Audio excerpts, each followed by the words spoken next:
السلام عليكم، ازيكم يا اصحابي؟ عاملين ايه؟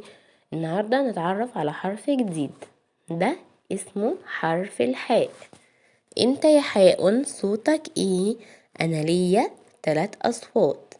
لما بيبقى فوقي فتحة بيبقى صوتي حاء، لما بيبقى فوقي فتحة بيبقى صوتي حاء، ولما بيبقى تحتي كسرة بيبقى صوتي حي، ولما بيبقى تحتي كسرة بيبقى صوتي حي، ولما بيبقى عليا ضمة بيبقى صوتي حو، ولما بيبقى عليا ضمة بيبقى صوتي حو.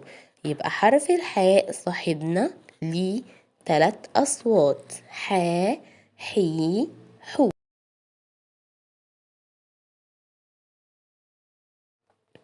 طيب انت يا حرف الحاء بتتكتب ازاي؟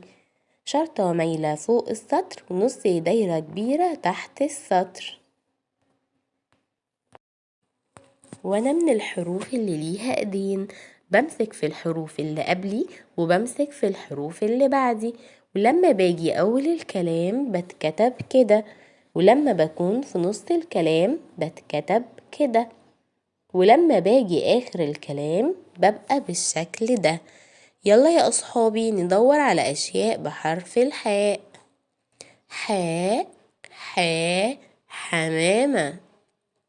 حاء، حاء، حوت. حاء، حاء، حصان. وبكده نكون خلصنا حرف الحاء. مع السلامة.